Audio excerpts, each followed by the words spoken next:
Hey, what is going on, guys? Lon here from Android Authority, and the Samsung Galaxy S5 may be water and dust resistant, but if you live a very rugged lifestyle or just happen to be a klutz and drop your phone a lot, that just might not be enough. But Samsung's got you covered with a phone that's meant to take a lot of punishment. Let's take a look at the Samsung Galaxy S5 Active. So when looking at the Galaxy S5 Active, right away you're going to notice the design is a complete departure from the regular Galaxy S5, but it's not just different for the sake of being different. It's still rated IP67, making it dust and water resistant, but the added heft and bulk gives this phone military grade specs, meaning you'll be protected against shock from drops up to 4 feet on flat surfaces, vibrations, extreme temperatures, humidity, and high altitudes. It's still entirely made of plastic, but this phone feels like a tank. And if you're curious, the back is still removable, giving you access to the battery, SIM, and micro SD card slot. All the buttons and ports are still in your typical Samsung locations, with the power button on the right, volume rockers on the left, 3.5mm headset jack up top, and the micro USB port located on the bottom, covered by a flap. The speaker is still located on the back in the bottom left corner, and it sounds fine for what it is, but honestly, it's nothing to really write home about. The buttons below the display, however, are very different. Instead of your typical Samsung home button flanked by capacitive keys, all the keys are entirely physical, sort of adding to the ruggedness of the phone. The buttons are very nice and clicky, but since you don't have the standard Samsung home button, there's no fingerprint scanner built in, and depending on how you look at it, that may or may not be a compromise.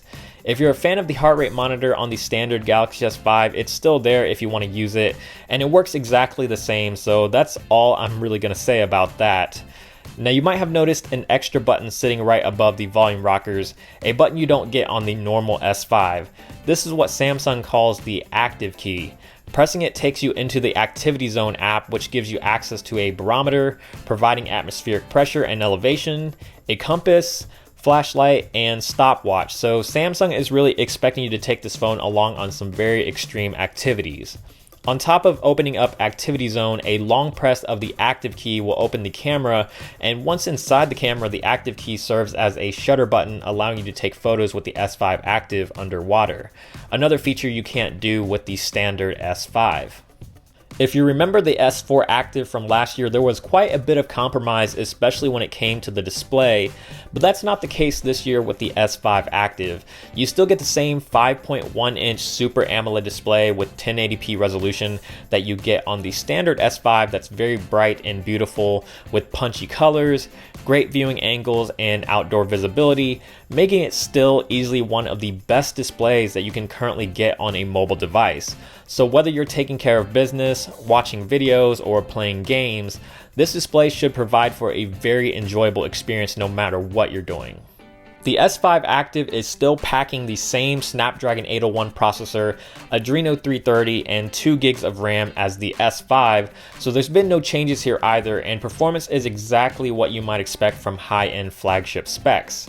It's very fast in day-to-day usage, and everything performed just fine in my experience, whether it was swiping through home screens or navigating through various parts of the UI, opening and closing apps, multitasking, playing games for hours at a time. I didn't run into any real problems at all. There may be the occasional TouchWiz lag here and there, but for the most part, it's a very fluid and responsive experience that many people should have no problems with.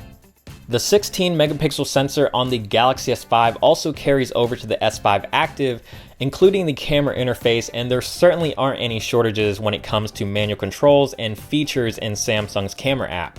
Many of the features that you know and love, like beauty face, dual camera, eraser, drama shot, and selective focus mode, are all here, and while Samsung's camera interface certainly isn't the most simplistic and could be a little too cluttered for some, it does offer a lot of control. As far as picture quality goes, it's exactly what you might expect from a 16 megapixel shooter. Photos are very sharp and crisp, and with 16 megapixels, you've got plenty of room to play around with when it comes to zooming and cropping. Color reproduction is really nice with very vibrant colors, and I notice this camera always does a great job with figuring out the appropriate exposure, leading to a lot of very well balanced shots even outdoors on a sunny day. Dynamic range is already pretty good as is, but HDR still gets the job done in bringing out more detail without the over-aggressiveness that some other smartphone cameras tend to have. Low light photography does leave a lot to be desired, with the shutter speed slowing down drastically, especially with picture stabilization turned on, and photos lose a lot of detail and pretty much turn into a noisy mess. Despite the lackluster low light performance, this is still a fantastic camera and is definitely one of the best smartphone cameras currently available. As far as the battery life is concerned, the 2800 mAh battery, while not the largest, should be enough to get most people through the day with average use. I pretty much had no problems making it through the day, whether I was checking social networks, watching YouTube, browsing the web, taking photos, or playing the occasional game, and I managed to consistently get between 4.5 to 5 hours of screen on time, so battery life is pretty solid. And obviously, if you need to get even more out of your battery, Samsung does include their power saving and ultra power saving modes to help you get the most out of your S5 Active. On the software side of things, the S5 Active comes with Android 4.4.2 out of the box with the latest iteration of Samsung's TouchWiz, which has already been covered at length, so I'm not going to go too in-depth with it, but TouchWiz is still TouchWiz with a lot of very bright, colorful icons and UI elements. My Magazine still lives one swipe to the left of your main home screen, and the settings menu is still just as difficult to navigate as ever. All of your usual features that you've come to expect are all still here as well, like multi-window, smart stay, smart pause, and air gestures.